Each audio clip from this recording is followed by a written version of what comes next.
Hey again everybody, Ken-Eccentric Films, and I'm back at you with a flower review. Today I've got my hands on some 3D from Columbia Care, also known as The Third Dimension and bred by the late Subcool. This is a cross of Apollo 13 and Jack the Ripper, so without further ado, let's check these buds out. From a visual perspective, I was pretty initially impressed with these buds. They're quite dense and trimmed well, trimmed closely. And from a visual perspective, there's a ton of external trichome coverage. And I found when I ground the buds down, the matter was very trichome abundant. There wasn't a lot of stem, there wasn't a lot of leaf matter. It was just what I wanted to smoke. That translated to a pretty smooth and effective smoke, and I got a lot of mileage out of each nug because they were dense but not stemmy. From a terpene perspective, the volatility really wasn't there with this bud. It wasn't very aromatic or flavorful, which was kind of a surprise to me given its lineage. I use the website Seed Finder. I recommend you do the same to really dig through a lineage. And I found that on multiple levels in its various levels of ancestry, this 3D has a lot of Jack Herrera influence and a lot of Jack Herrera phenotypes in its lineage. So that led me to believe that it might dominate in that type of terp profile, but that wasn't the case. There wasn't that Jack Herrera type smell, which, if you don't know what I mean, is kind of a hazy, tropical citrus, kind of greasy, nose tingling kind of smell. It wasn't that. I got a very dull, almost Sharpie marker type terpene profile, a little bit floral, a little bit dirt-like overall, just not my favorite smell overall, and a little bit of a letdown. Didn't translate to much flavor either.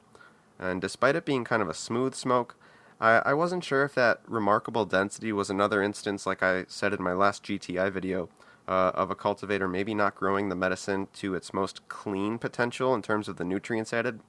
I have no idea and don't really want to make any educated commentary on what Columbia Care is doing, but that is something I always look out for when seeing really dense buds like this, especially when they also happen to be very void of a loud terpene profile.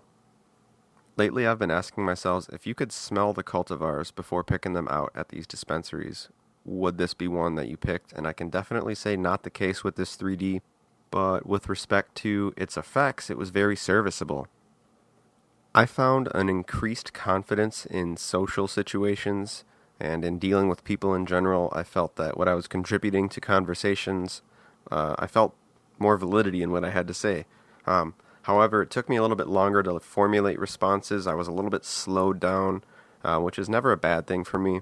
I kind of tend to move at a fast pace. So this bud actually slowed me down, but gave me sort of a focused level of confidence, if that makes sense. Definitely a little bit of a sedative factor and relaxation in the eyes is felt from this stuff. And I think that's interesting because it was 33% total cannabinoids, including over 3% CBGA. CBG is one of the cannabinoids that I've read is effective in relieving ocular pressure. People with glaucoma are often told to seek out CBG-rich cultivars. So I just found that interesting that they actually, first of all, list this, that this cultivar was testing with 3% CBGA, and that I did definitely feel that relaxation in the eyes. Overall, serviceable effects. Definitely not the run-of-the-mill quote-unquote sativa effects one might be led to believe by the labeling.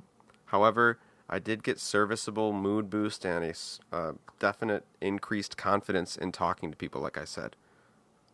That is all I've got to say today, y'all. Thanks for tuning in. Let me know if you've tried any Columbia Care flower, if you've tried the 3D, what your thoughts were, or if there's anything else you think I should be smoking on. Stay safe, everybody.